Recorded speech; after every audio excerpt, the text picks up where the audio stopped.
Bled, for those who haven't come across you online, introduce yourself and tell the listeners what we're talking about today. My name is Bled Tanoe. I am a pharmacist in Oklahoma City, and I wrote a post that went viral one day about the working conditions in retail, especially in major chain pharmacy. And so with the hashtag big size not working, that really talks about how employers tend to address those working conditions by giving pharmacists and technicians gift card of food instead of actually, taking care of the issue at hand. So that's why we're here to just talk about that.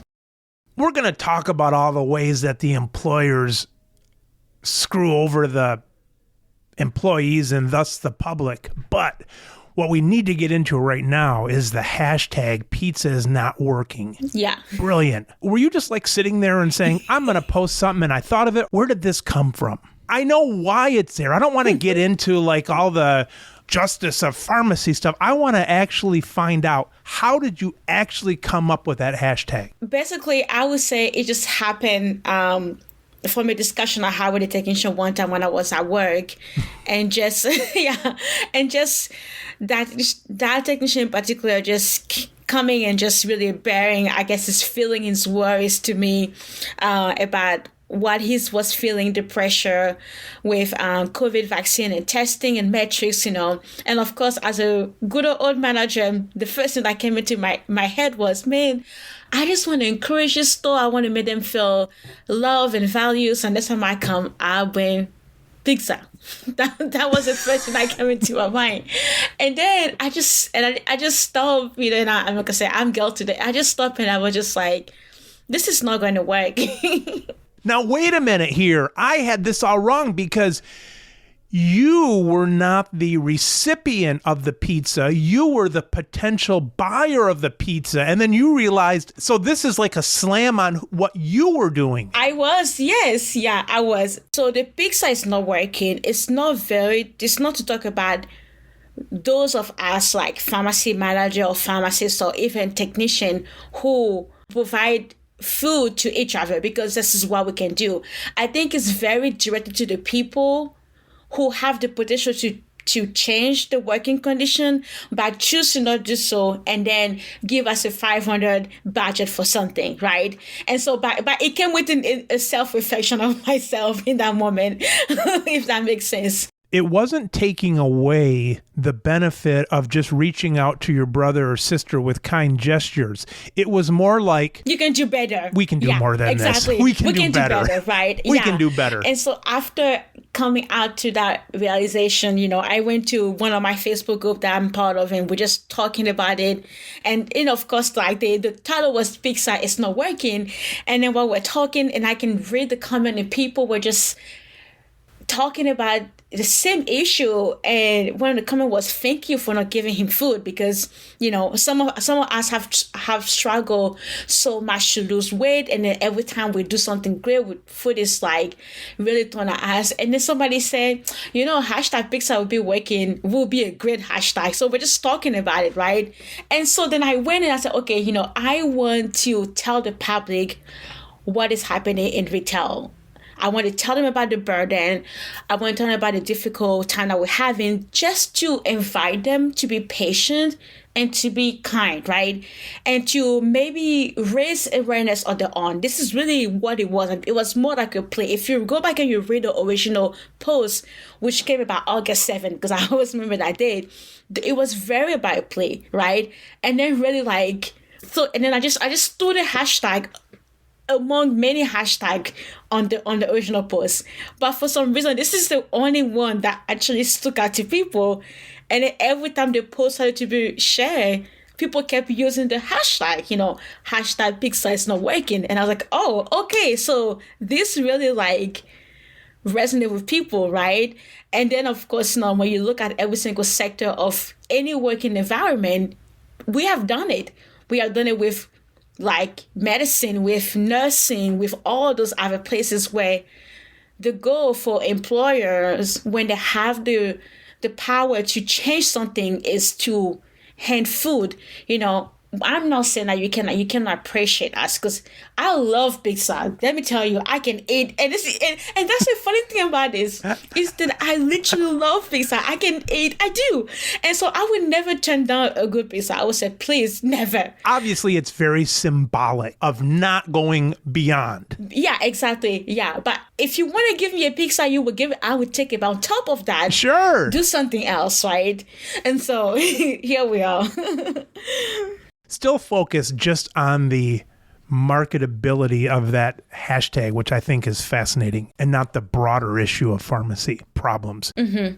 Do you think that hashtag would have resonated as much with other professions? Let's say, a busy shoe store employee, or a busy, let's take it to medical, a busy nursing station at a hospital. Do you think that the pizza motif would have resonated, or do you think that pharmacists are especially downtrodden, and it seems to be an easy answer for pharmacy managers to throw pizza? Is this a pharmacy issue, or is this symbolic across the whole gamut of employer-employee relationships? I think it's everybody. I think every single sector of work has something that is similar, right? And once again, to correct, I was a pharmacy manager, so me and my crew, we love one big sad place in Oklahoma City. So once again, it's not for the people who don't have the power to change. It's for the people who actually can change. So as a pharmacy manager, I could go and bring the concern to my supervisor. I could create a good culture for my technician, but eventually the major change was not coming from me. This is nothing about pizza. It's about the symbolism of somebody who can help not helping. Yeah, anybody that is in the position of authority, right, that can help, that is not helping, that is also for you. And I think in any way, it's for all of us. Yeah. Whether you take it professionally or personally, whether you take it with your friendship, it can really be taken across board, right? But when we talk about profession, nursing actually have a hashtag called the last pizza, where they also specify that, okay, would you please stop buying pizza? Would you actually provide more nurses and more incentive and all of that? The last pizza. The last pizza. That's the hashtag. This is not really a new thing, right? I think even if you go, you Google hashtag pizza is not working, it will bring out other things, obviously, right? But I think the reason why right now it's very so hard in pharmacies because of the culture where we are right now, because for the last 3 or 4 years or so many years, we have been asking employers to do something, right? And nothing's been changed. So I think that's why this has become more popular within the pharmacy profession. But you can take that and it can apply to anywhere, And that's been one of my biggest critique when it comes to other sector of pharmacy not joining. Yeah. Because I tell them this is also one day will be you, right? If you have not felt it, it's coming to you eventually. Yeah, it's coming. And my joke is, I wonder that time which hashtag we'll use for you. Yeah. Right? Yeah, right. Yeah. Right? And it's not to be it's really about to show that this is a time to be very solid to one another, right? Yeah. Because the biggest sector and ultimately the most impactful sector of pharmacy is struggling. Yeah. And we all need to step in, right, in that moment and do something. Yeah. Sticking with the thought still of the marketing of this and not yet getting into the issue. It's so cool what marketers can do these days. And marketers being maybe a broader term for making a movement known, whether it's trying to sell something or market your cause or whatever. But it's so cool now with social media, because years ago, to come up with something like that, pizza is not working, you'd hire a marketing firm and you'd have all these high-level executives, you'd pay thousands and thousands of dollars, and then you would do all this testing months and months and thousands of dollars later. And now you just throw out like 3 or 4 hashtags and you sit back about 30 minutes and one of them takes off and you're like, oh, okay, we'll go with that. So it's just amazing to get market research now. Yeah. The reason why this works so much is because whenever the post went viral the first time, I'm one of those people, I like to read the comment. So I went and read every single comment that was on that post from every single site. So when I went to the cynical pharmacist and read a comment, I went to this person and read a comment. And what I found out was the commonality that we all had. And I think that's why that's why we didn't need a tester, because we already had people who understood the story. We had people who were living that every day. So we didn't need to have someone to test it for us. So those people, and that's why I tell people, say, how did you make this so famous? I say, I did not make it famous. The thing is, like, this is people's story. This is real life. There's nothing more fascinating in life for me than true stories. When I buy books, I love to buy true story and autobiography because I can relate to the reality of what people are saying. So when we talk about marketing, I think pharmacists and technicians, whoever felt in line with the message, marketed themselves, because this was their life. All I did was literally take the word, which lots of typos in it, put it together and share it. That's really all I did. And they did the work, They made it popular because this was a story, and I think that's what makes it beautiful, but it also makes it very sad at the same time because it's not supposed to be our story. Last week's show, we had some guests on talking about certain things in the industry, and one of them being monopolies of the Amazon and PBMs and things like that. And I asked them at the end, I said, what advice would you give to the listeners if they had just a few minutes to do something? And one of them said that it would be valuable just to read about this, to give them a vocabulary of monopolies that they've maybe never heard of. Maybe their parents and grandparents heard of it years ago, but they don't even know the words to listen and describe the problem. And that's where words are so valuable. What you've done is that there's this feeling emanating from pharmacists, and once in a while something comes along, well, in life, but now it's pharmacy's turn to share that commonality that everybody's feeling. But when you can't put a word on something, it's like, when God created, it was the word caused creation, from chaos into order and so on. So you take that chaos of all these issues and you focus it into something. Pizza is not working. Years and years of frustration can be focused into something as simple as a little hashtag. Yeah.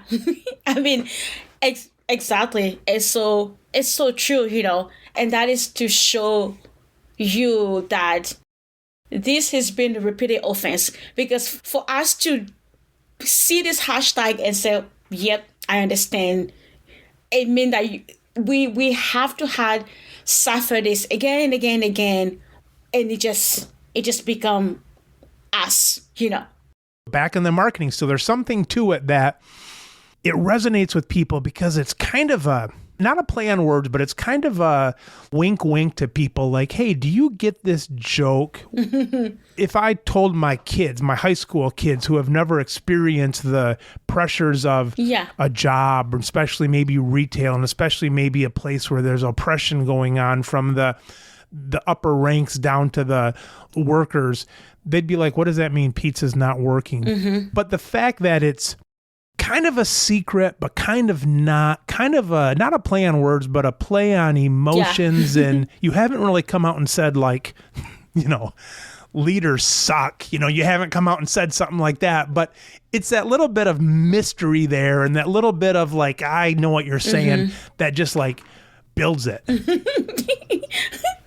It's really something. Congratulations on that. Once again, it's everybody. That's what makes it sad. Which again makes it hard to even think about it. I'm here congratulating you from a marketing standpoint, from a business standpoint, but I'm certainly not, and we're going to talk about that. We're not losing the knowledge that this is on the backs of sucky conditions. The knowledge, yeah.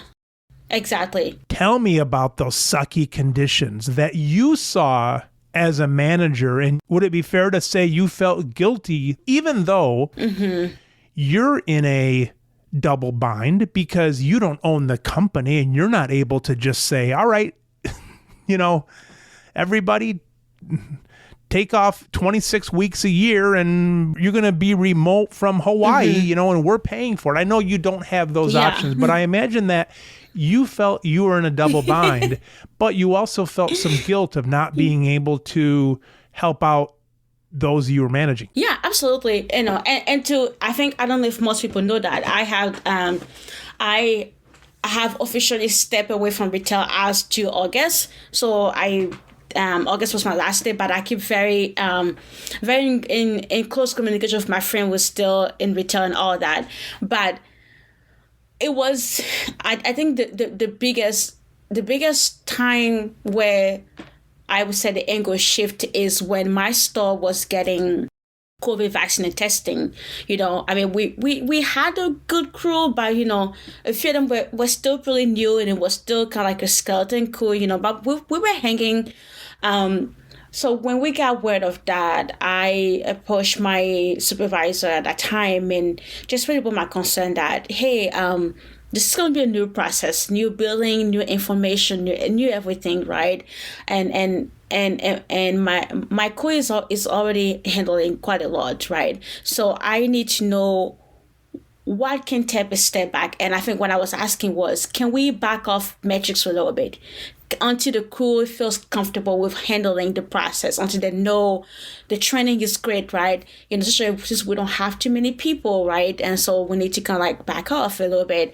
Can we do that? Not forever, but just for the time being. And the answer was no. The answer was, this is business as usual. You're still expected to meet all the metrics and all of that, and regardless. And so at that point, I just started to really think and question that something the system, especially what I was asking was for patient safety. I don't think that my crew can handle doing so many vaccines at a time, coming back and filling prescription and coming back and doing testing. There's too many pieces going on here. Explain what you mean by you asked them to lay off or tone down the metrics. I have a vague idea of that because I'm coming from an independent world. Yeah, absolutely. When they say the metrics, are you saying don't judge us on those? What were you asking for when you said lay off the metrics? What I was asking was to not be punished for not meeting the numbers. Punished through your paycheck? Not through the paycheck, but through the pressure of having to do it, right? Through the pressure of having meetings every day. Why you not meeting this metrics? Or through the pressure to be blasted as the last store in the district or whatever, or anything that can be seen. You don't hit your metrics. They say, no, we're not laying off of those. But we're not going to penalize you financially for not hitting the metrics. So is it social embarrassment? What does that mean? You can only work so hard. And if they're not going to financially penalize you, what does that mean to the person? And what does that do to your soul when you didn't hit the metrics? Well, I think it's also to remember, there's also type of discipline. Oh. You can be written up, you can have a discipline, right? So your job might be on the line. Yes, yeah. So so your job might be on the line, right? And then you're talking about going to technician who feels like they're overwhelmed and ask them, why have you not made those phone calls? Why have you not signed up for this text message, right? So it's not just you as a pharmacy manager. You have to go back and translate the message to them and say, okay, this week we only made 9 sign up for text message, and they're looking at, we need 20. And for them, it's like, wait, I am giving so many COVID vaccine. I am running between the drive-through and between filling prescription, and I'm answering the phone, and you complain to me about not signing up for 10 message. So you are breaking the morale of it. That's really what it was. I was trying to keep my team morale as we were transitioning until they were more comfortable. They knew the process. They knew what works, what didn't work. And then we'll back and go. And it's not like we were not going to try, but if we did not meet those metrics in particular, I need to know that my team was not going to beat you up for that. A lot of the job is how you feel mentally. How you feel about mentally. Yes. And so while maybe they're not going to punish your paycheck, stone you or punish the paycheck, or maybe even get fired the next day, leading up to that, though, is you've tried your best, but you sucked at it because you haven't hit these metrics, which we're not laying off on. Exactly. That's really what it was. And so in that sense, me as a manager, so then when we were starting with the vaccine and the testing, on the weekend, we needed 2 people to work on the weekend because it wasn't possible to have vaccine and testing with just one pharmacist and one technician. Well, that meant that my full-time tech had to work 6-7 days straight, which I refused. So I took into myself to only work with one technician and that's it. Because I could not put my full-time technician to work in so many hours when they were already killing themselves during the week. So looking at that and seeing that even my decision to do this was not well received, really started to make me question what value we were all following. Were we valuing the people? Which means if the people are well, the patient are safe, or we're just running the people to the ground and therefore we're causing patient harm, right? Because it's a domino effect, right? So even though it was not a paycheck, even though it was not, for me, it was already a job issue, but even it was not all those major things, there were, when you talk about how your team feel about themselves, how they feel appreciated, how they feel valued, how they feel that you are willing to lay off the business side just so that they can feel supported. If you don't give that to them, that I started to really question that something was wrong. And of course, no, we were all feeling the pressure, right? It was just not me, but adding all that was really the turning point for me at that time. One of the hardest times I ever managed was, I remember it very specifically, as we closed down, some night after work, we had to do inventory, and it was a special inventory. We had to get it done right away. I forget why. Some accounting thing. It's like 10 years ago. And I had a staff of like 6 or 7, and they were helping me. And after like an hour, they took a break. And then after another hour, we had another break. And I realized after like the second break, it was hard to get these guys and gals back to work because they didn't have customers staring in the face. I had to somehow either be forceful, and I could only be so much motivation. All right, that's one type of work. But then the other type of work is perpetual pressure. That's a pretty cool way to manage if you're just making widgets or you're just making, tennis shoes or something like that, because you got quality control.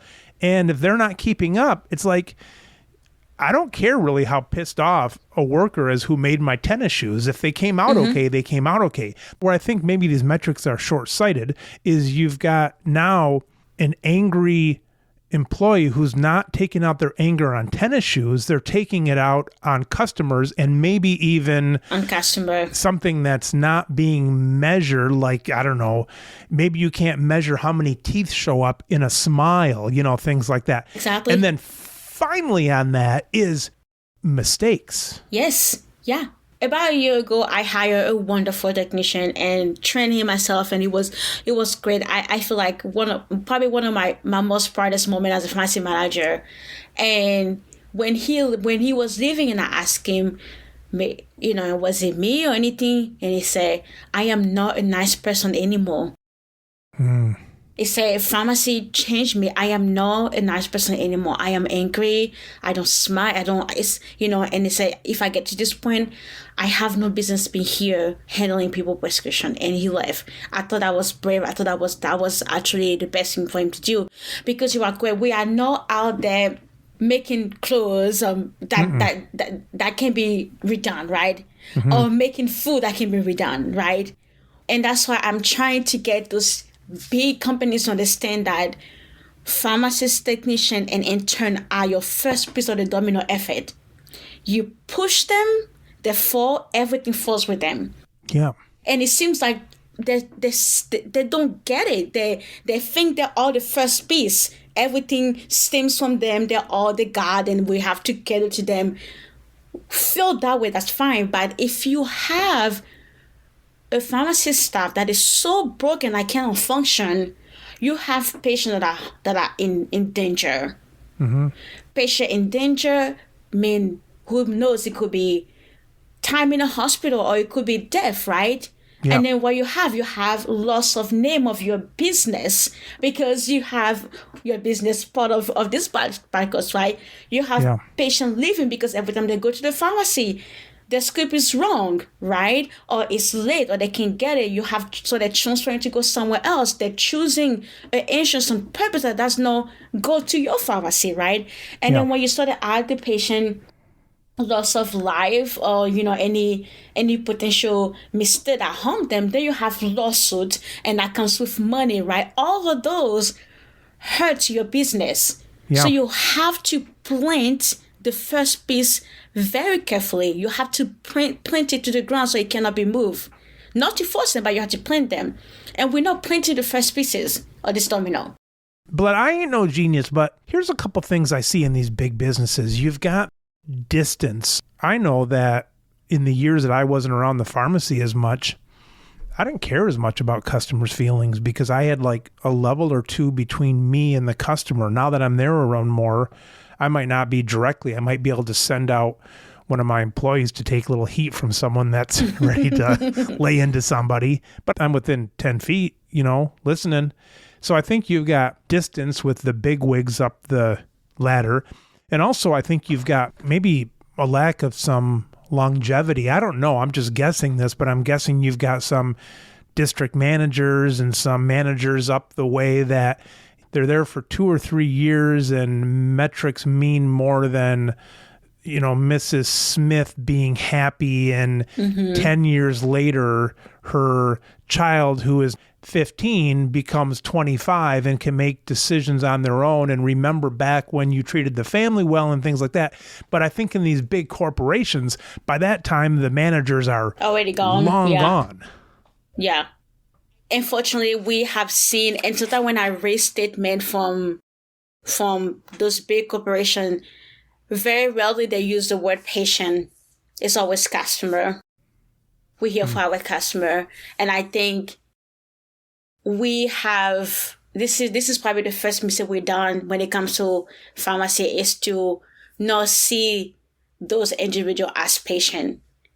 Because when you see them as customer, as people who are here to exchange any goods, you would do anything to keep them, anything to get that money, even though what you're doing might not be good for them.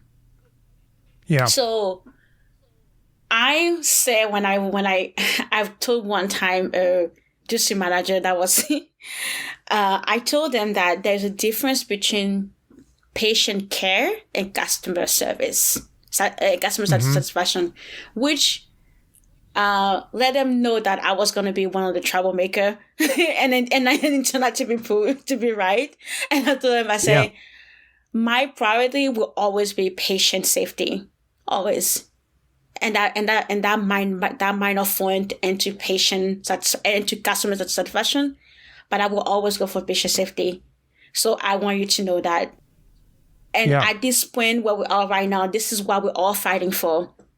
Why the big change will come and say, we tell people that on the level of business, they can explain what they do, the things they do, and it makes sense to them. And I took a step back and look at the metrics. The metrics were asked of us were patient care. It's actually patient care. To MTM is patient care. Calling to check to make sure somebody's doing well on a prescription is patient care. Counseling is patient care. All those metrics are patient care. The problem is you're asking the pharmacist to do patient safety, patient care, customer service, clinical service, and all of that. This is where the issue was. It was never what we're asked to do. It was the amount of work that we had to do, the productivity that was asked of us with a low labor.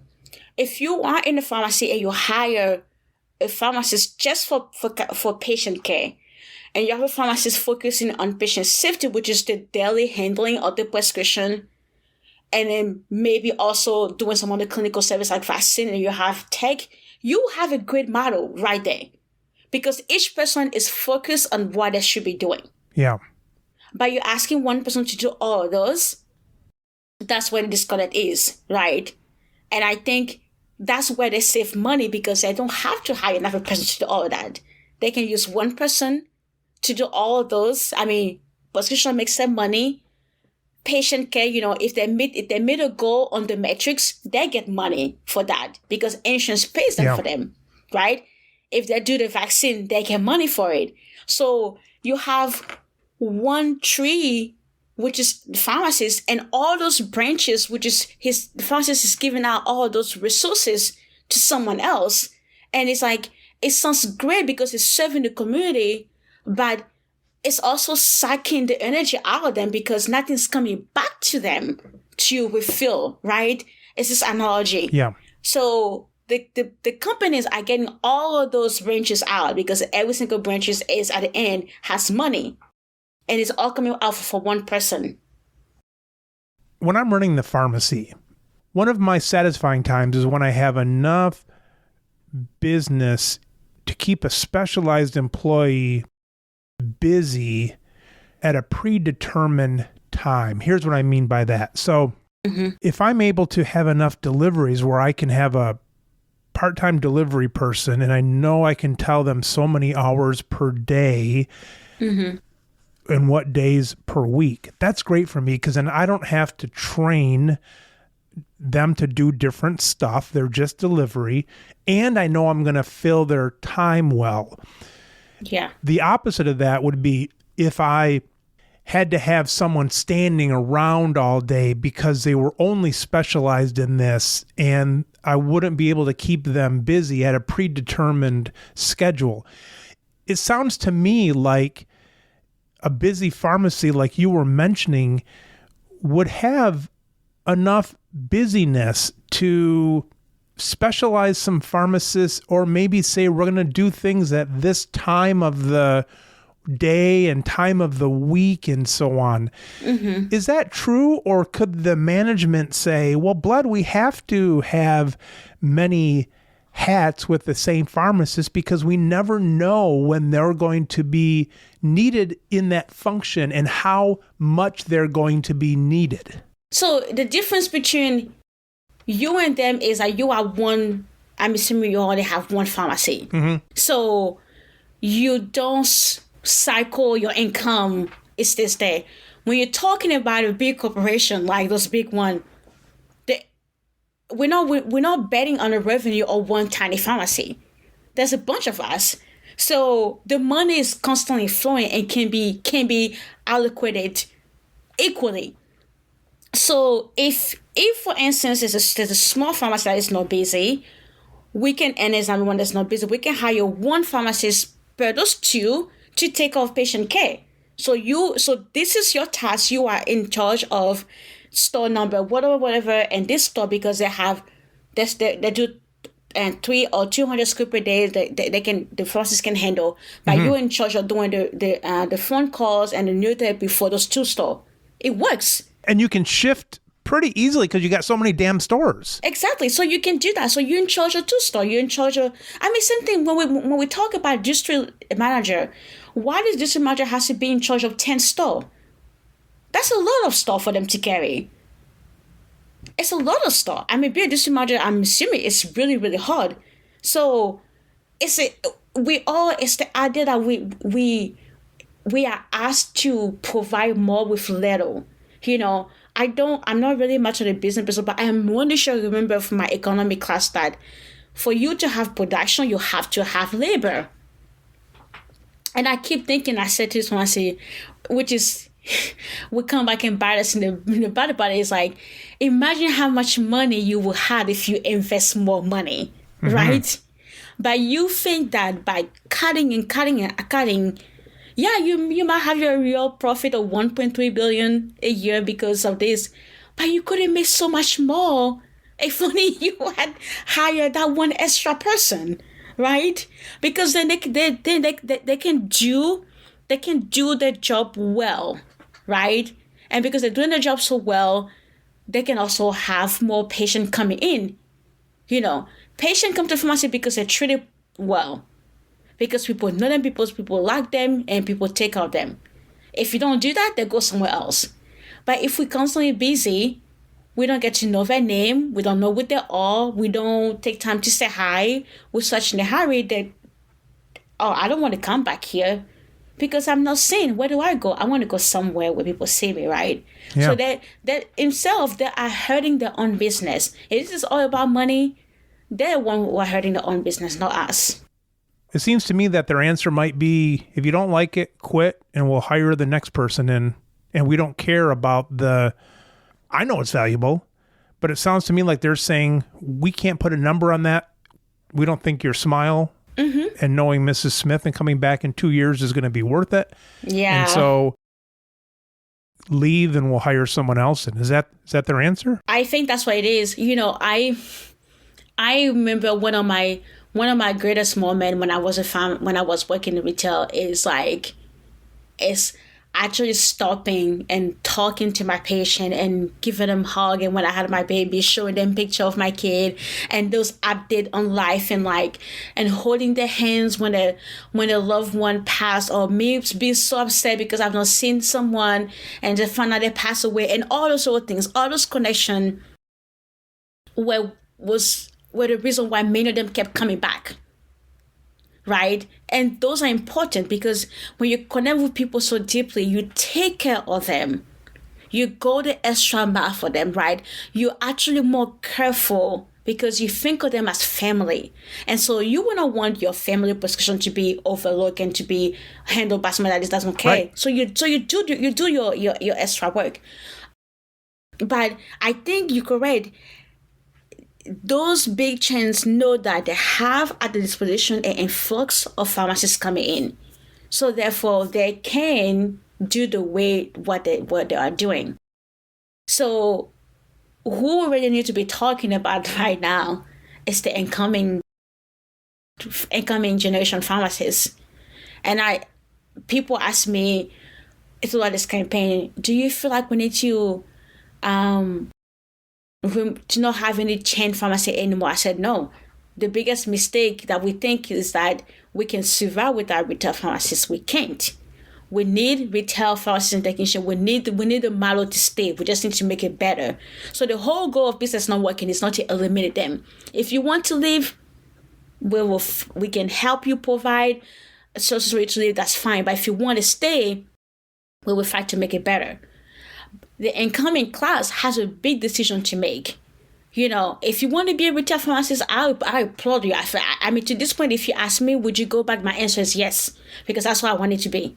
If you want to be a retail pharmacist, well, I applaud you. I say you should go for it, but you should be aware of where you're getting yourself to. You should have an exit strategy. You should know your worth. So when you go to the interview, you're just not going to sign in a document. You tell them what you expect for them. I think that was a mistake we have made. We just got hired. We never told them what we expected from them. Right. They told us what they expected from us. They have a job description. We should have an employer description. How about that? Yeah. How about we have an employer job description? This is really what I expect from my employer. So the incoming generation pharmacists, they need to be learning from what is happening right now and say, you guys made a mistake when you stopped working. You didn't have a plan. You didn't have an expectation from your employer.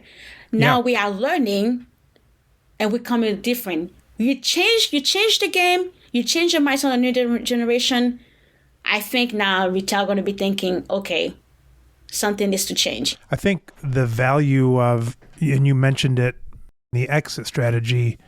Life is full of negotiations, including getting hired. And part of the important thing of any negotiation is knowing your best alternative to a negotiated agreement, your BATNA. And so you always want to go into a job or a raise or a argument with someone or, whatever it is, you want to go in with an option, a well thought out option, and might not be the best option, but it still is an option. And that allows you then to go in and say, here's what I want as an employee. Mm-hmm. And they might say, well, we want you to leave this meeting right now. It's like, okay, yeah. Okay, I will. Okay.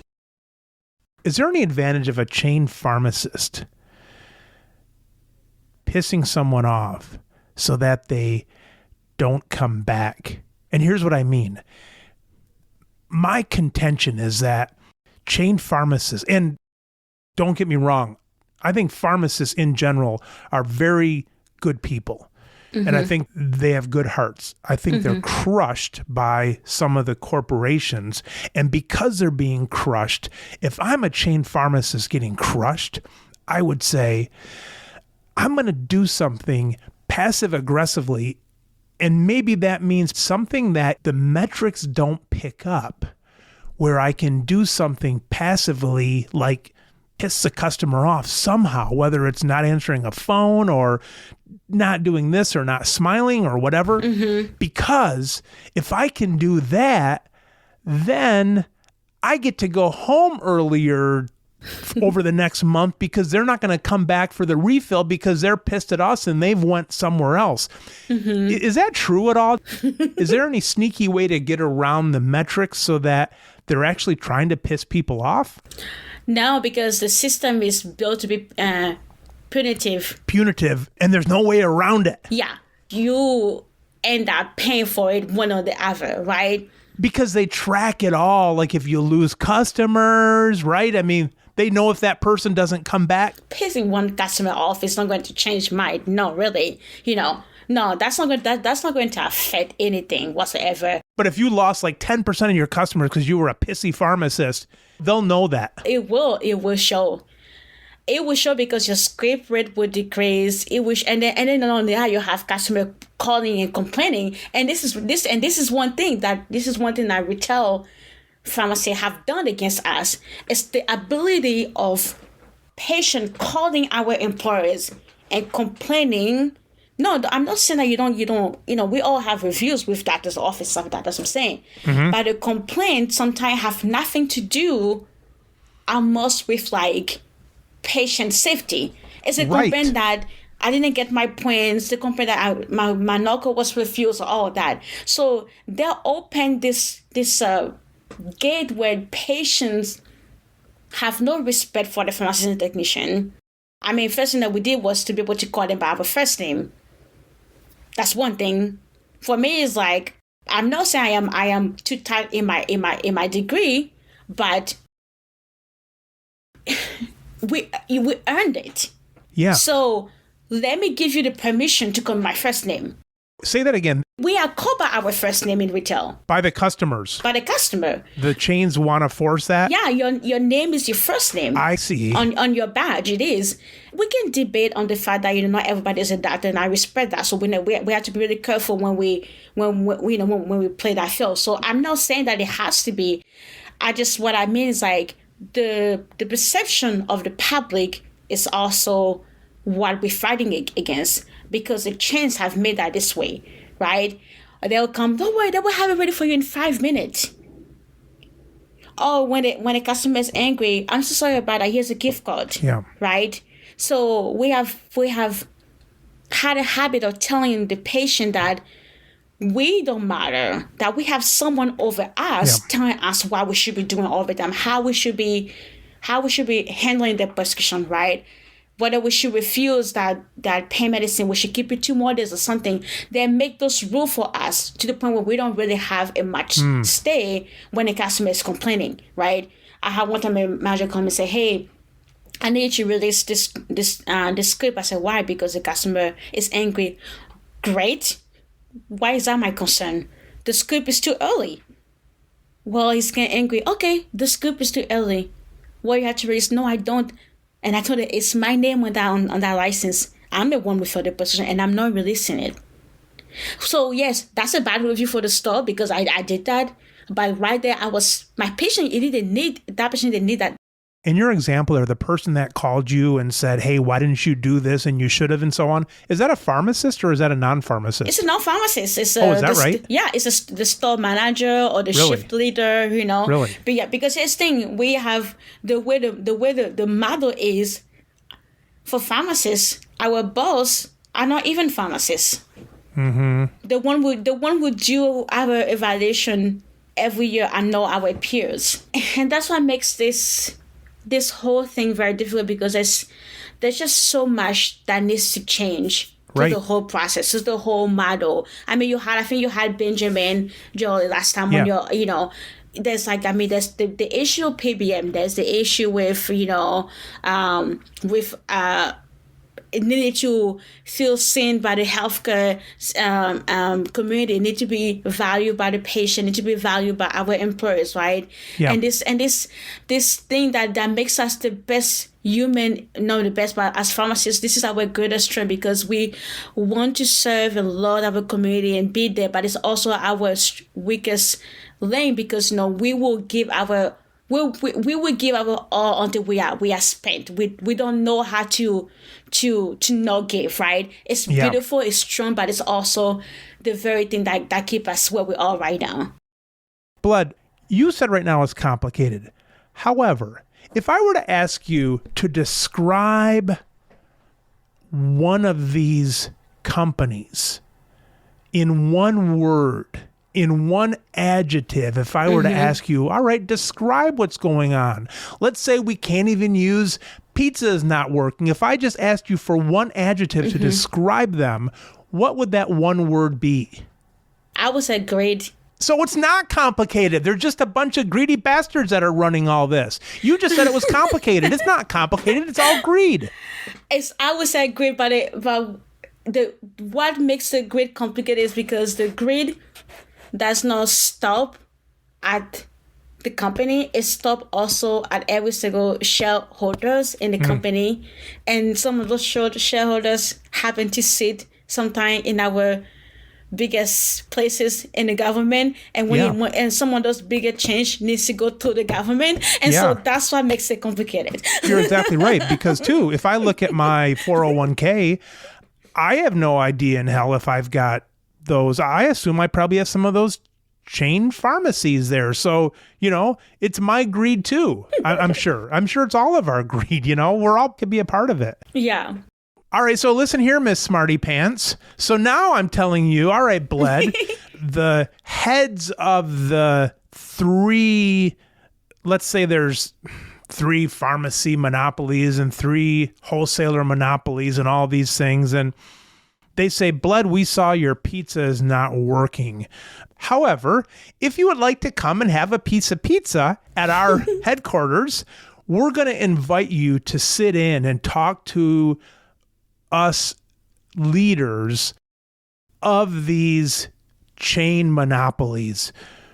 And you walk in there and you grab a piece of pizza. If they invited you there and they had pizza, would you take a piece? I would take a pizza because I love pizza. I already had this conversation. All right.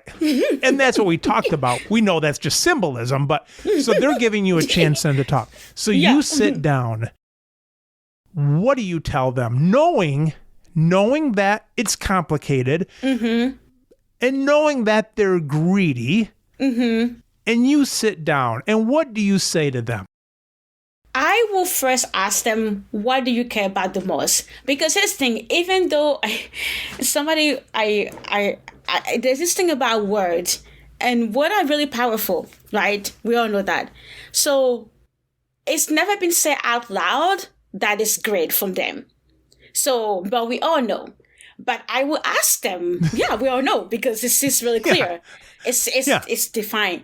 But I will ask them what matters the most for them. And if they tell me it's a patient, great, I have an answer for that. If they tell me it's the employee, great, I have yes thing. They would never tell me money. That's the thing. They would never tell me money. They wouldn't. Right? And the best thing you can say, if I have a person say, why don't we invite some news station to see this grand moment about a time of reconciliation between what Matt Stoller calls me the rebellion within CVS and Walgreens, right? Let's have a news station, right? And rather you ask them, have a news station come in. Yeah, come in and broadcast this huge event, this moment of reconciliation between who they consider the enemy. I don't know why. And then right there you ask them the question, hey, I've been wanting to know about this. Tell me what matters the most to you when you think about pharmacy. They would never say money. They would never say anything. They would say, we want patient, of course. Patient matters to us. Here you go. It's the word in the front of everybody, right? Okay, if patient matters the most, let me tell you how you can make patient matter the most again. And then give them the plan right there. All right. Now, you walk into this meeting and you say, tell us what matters most. To you. And to you. And they say, money. And then what do you do? Okay, and I will say, who gives you your money? How do you get your money? The patient. Okay, so therefore the patient matters to you the most because they're all the person who will give you the money. So let's talk about them. Let's talk about how we can make them happy. Here's the thing. If patient win, there is a great chance that pharmacists will also win.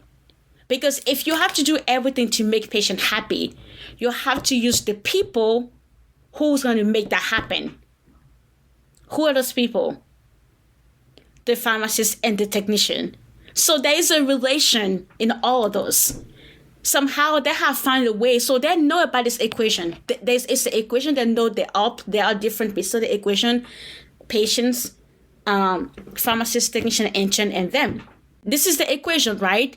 What they have done is instead of keeping the pharmacist technician part of the equation comparable to the patient, they have removed the pieces. So they're actually less pharmacists supporting a bunch of patients and then making more money for them. Does that make sense? It makes sense. Yeah, so this is really where the system is actually shifting, is the fact that for the amount of patients that we serve, what we do, there's not enough pharmacists and technicians and intern to do the work. And therefore they make more money because, it's more profit for them. So if they're saying patient is the priority, you have to make sure you show them that for them to be the priority, you have to support the patient with ample amount of pharmacists and technicians. I'm one of the CEOs there. All right. Hey, Bled, we just told you it's money. We just told you it's money. You keep bringing it back to patients. Mm-hmm. It sounds like the meeting's over, Bled. We just told you it's money. So you just get up and walk out then.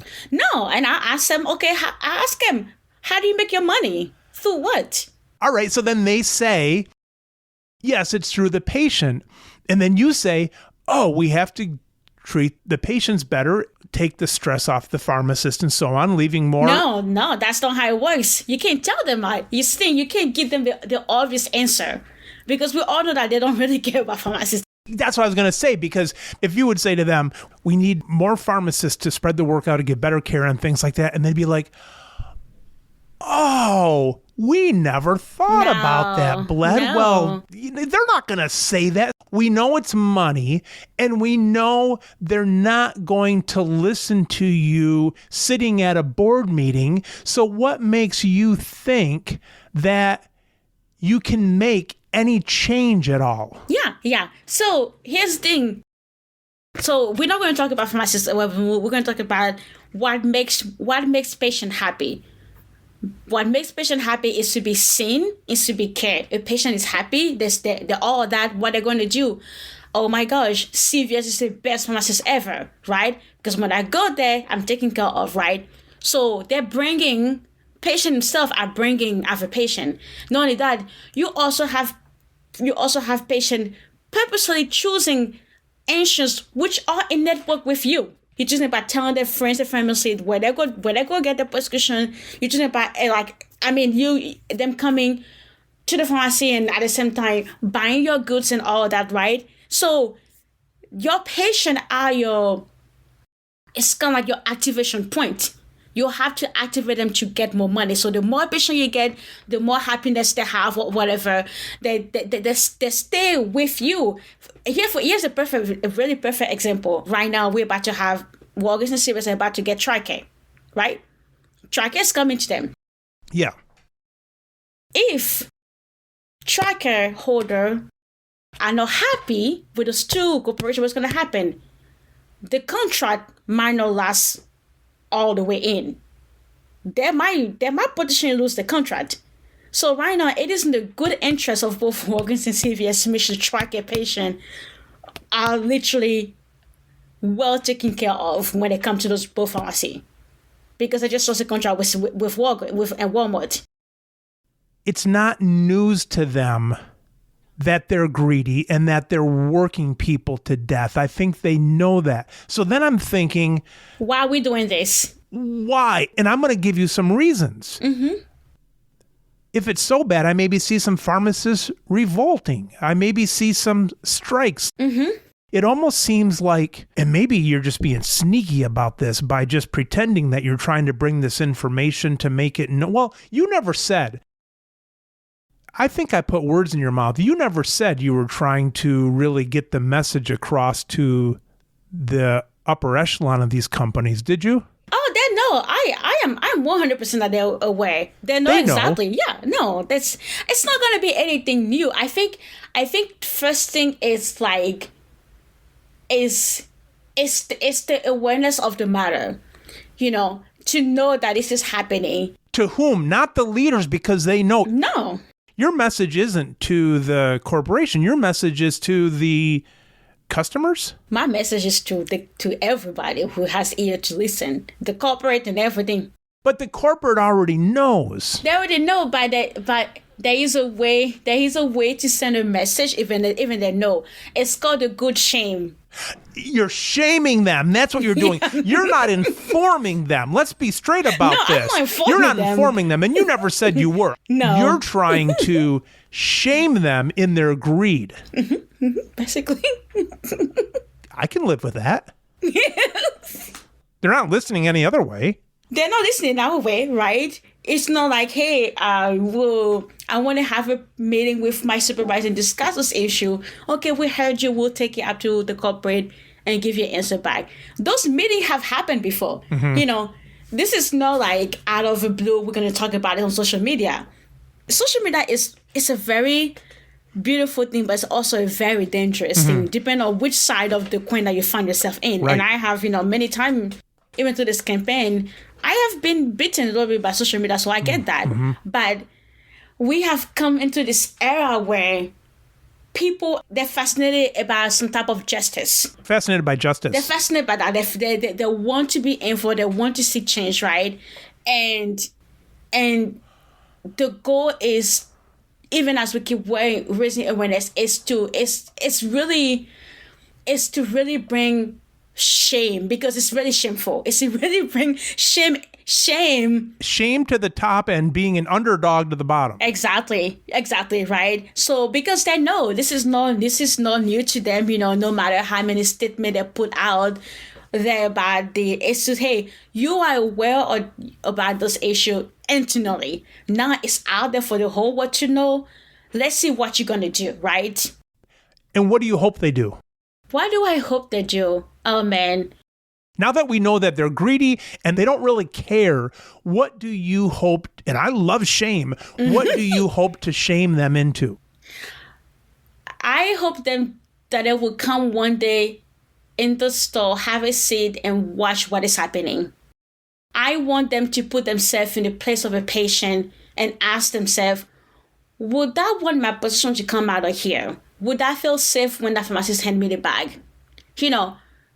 It's because I feel like, maybe even better, would I want my daughter or my son to work in here, right? If the answer to this question is no, then I think the answer would come from them.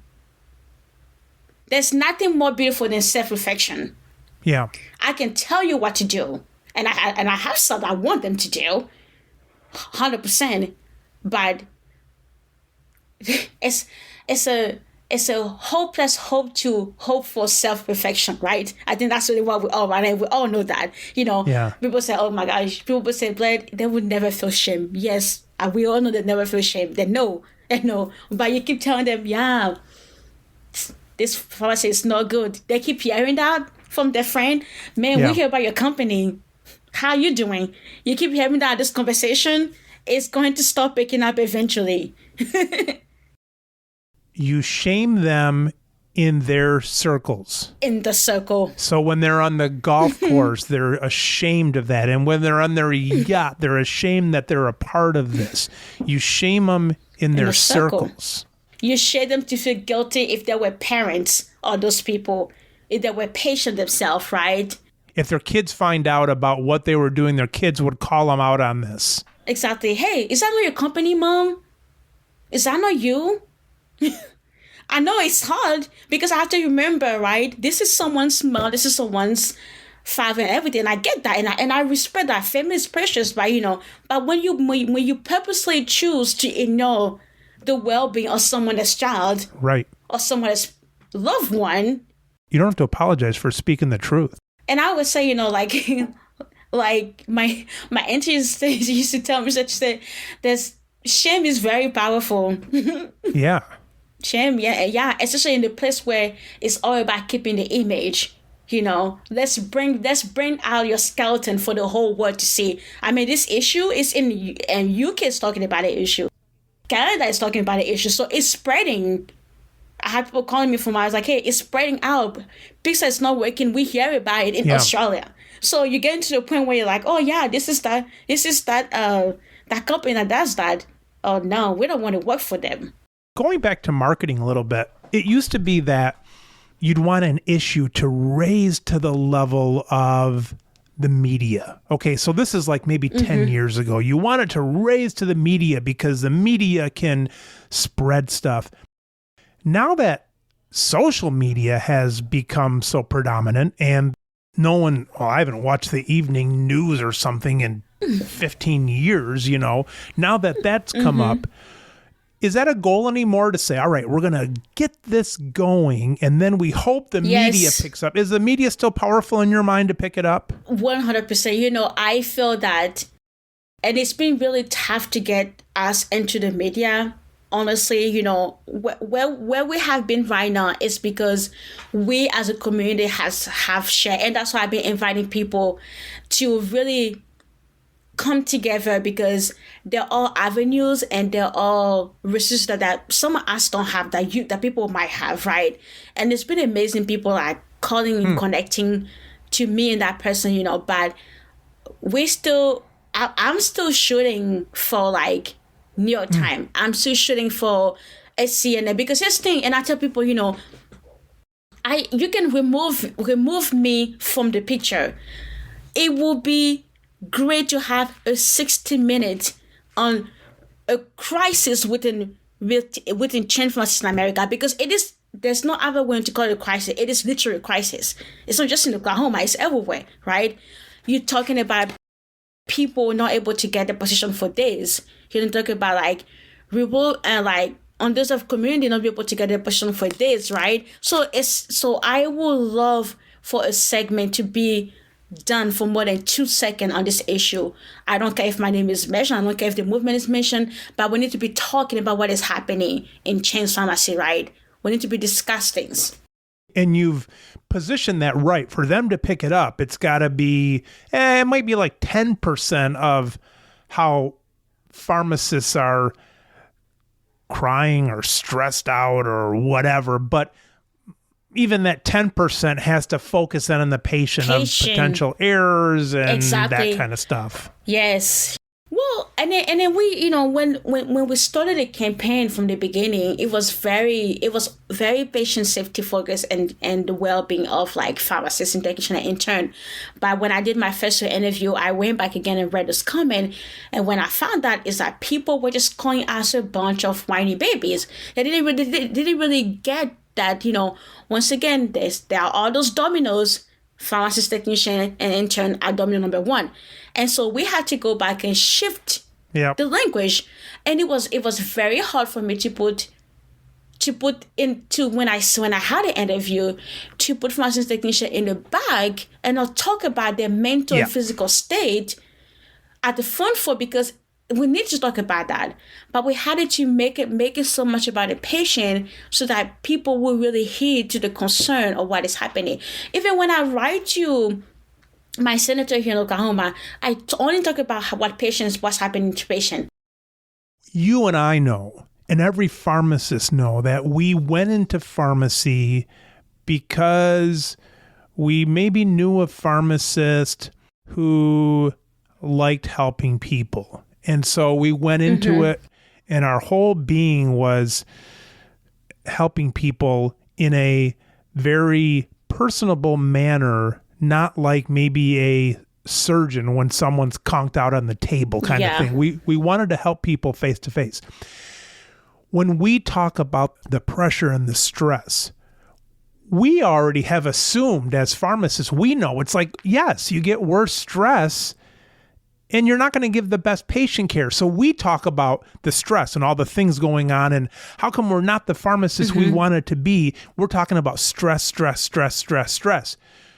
It's like, oh, of course we know this affects the patient. We know that, but for the news, they don't know that. For them, you have to make that extra connection and say, they don't all know. right, Yeah. this is about the patient. Now, yeah, there's stress and all that. And as pharmacists, we can talk about that, but they don't make that connection as easily as we do, knowing that it's hurting the patient. Yeah, exactly. Yeah, exactly. And I think as we move forward as a community, we have to take care, and that what I mean is, state board, pharmacy association, national, state, have to take care of pharmacists within our community. We have to discuss those issues of stress within ourselves. But when we go into a national or a news station, everything, the language has to be shifted to the patient. Yep. And for sure. And it's hard to say that, honestly, like even as I have came out with a proposal for both Oklahoma, CVS, and Walgreens to discuss how they can improve their market. I did not even include the benefit to the pharmacists. I include what it would do to patient care, patient safety, and how much it will boost the market fill. It was very hard for me to not even include that as a pharmacist, because it felt like I was leaving them behind. But that's the only language that they will understand. And so we have to be okay. And I almost said we have to forgive each other if that's not the language that we have in the front of other people. But we know, right? Yeah. We know. In the past, you would talk about crazy people. You'd say like, okay, it's black and white. But I've learned as I go along that mental health is like it's like blowing up one of those cheap rafts you buy. And at some point, put enough pressure on it, someone's going to break. They're going to break with depression, anxiety, whatever. And unfortunately, pharmacists in their heart, I think, love their patients so much. Unfortunately, they sometimes break before they even break the customer. Yeah. And so yeah, absolutely. It's hard to tell a pharmacist like the patient's not getting as good a care. There might be mistakes and so on. And a lot of pharmacists would rather, this might be too dramatic, but a lot of them would rather die themselves than hurting a patient or killing a patient. Oh, yeah. And so I can see you're struggling that about not talking about the pharmacist, because they're like, Bled, you forgot about me. I might physically die before a patient gets hurt, but if I die, it's too late, and then, and then it's all for naught. So I can see the struggle you have of not talking about the pharmacist in that. But unfortunately, that's how the ball bounces with the media. You got to talk about the patient's need. Exactly. Yeah. I mean, you really have to and it's almost a idea of forgetting self, to propel the message, and I think this is where we're all going to struggle, because as if when this gets a little bit bigger and bigger and we'll have to start talking about it more, is having to shift that conversation. Because if you say, I'm tired, they're going to come, nurses are going to come, we're tired too, right? Everybody's tired, and it's true, right? Yeah. You can change that.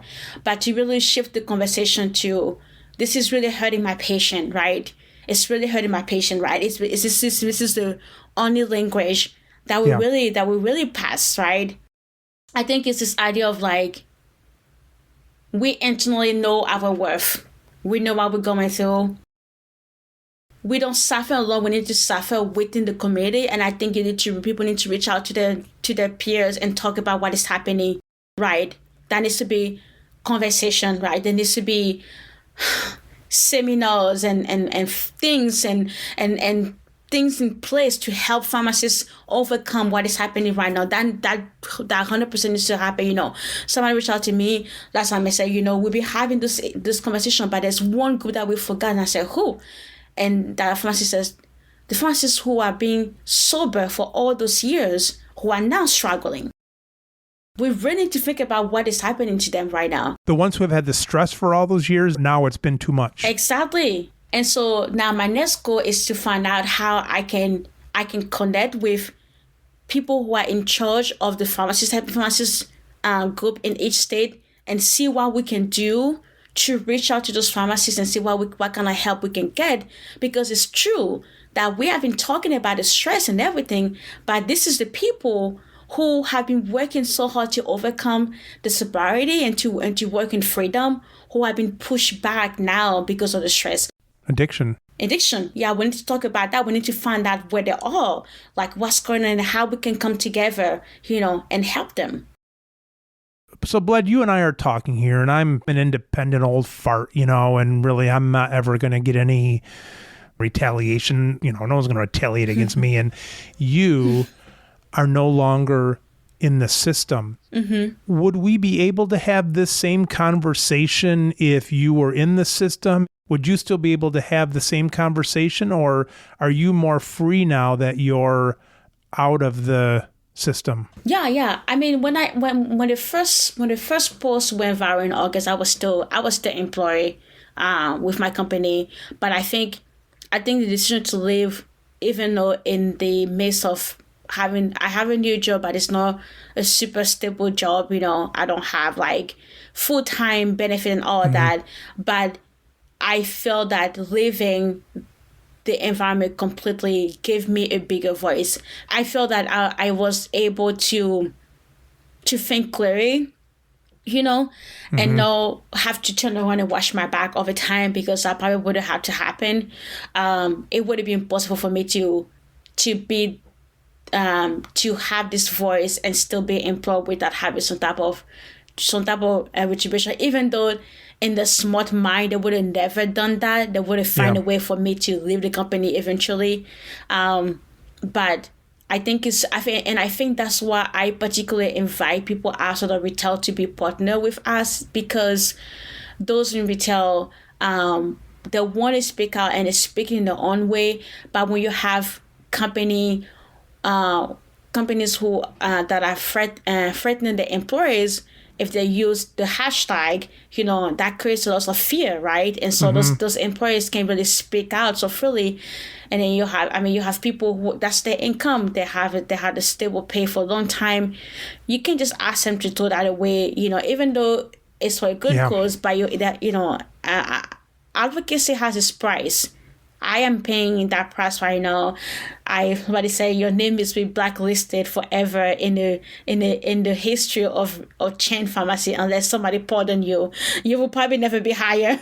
You will probably never be hired anymore. You'll be like the Thanksgiving turkey that needs to get pardoned, Yeah, you will never be hired, And so one of my boss was telling me last time, he said, you better keep your inpatient job, because that's it. That's for you, right? And it's scary, right? It's very scary. That's the price I pay. And sometimes I catch myself out of breath thinking about what have I done to my family, right? Right. And then something happens that I get an answer from someone I've been waiting on that tells me, okay, I can still go. I'm okay. I can still go, right? Yeah. And so all to say that there is a reason why retail pharmacists are staying quiet, even though people say they should be the one who have the louder voice. And that's why I invite people who are not in retail to speak out more for them, and to stand out more for them, because again, it's the beauty of being unity, within the profession. I will say that with you putting yourself out there and becoming the turkey. Becoming the turkey. With you putting your turkey neck out there, ready to hit the slaughterhouse. Yeah, well.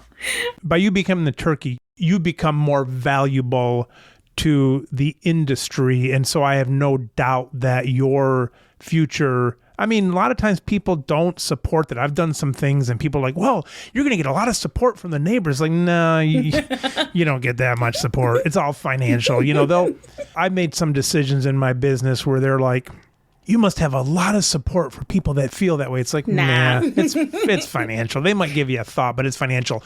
With that said, looking at raw numbers, I'm not saying that the industry will support you because you've taken the stand, but I think your name is well known, that you've become valued to companies in a financial sense because of you sticking your name out there. I'm not just saying people are going to support you because you're a good person and you're brave and all the things I can throw at you, but I think your value has gone up nationwide, if not worldwide, and I think well, my bank account is not reflecting your value. No, I know, no, it hasn't, but potential, the big potential, oh, that business has a lot of potential, or that stock or whatever, I think my mother-in-law probably said that to my poor wife about me years ago. You know what I'm saying? I think that you have a potential for a look at an interview, even for a job that you might need down the road because of this too. So I think that you're in. Yeah. We're going to spare you this year. That's great. I think I want to, one of the really beautiful thing about this for me is just like, people say, man, you might get so many opportunities now to speak at this, that, and whatever.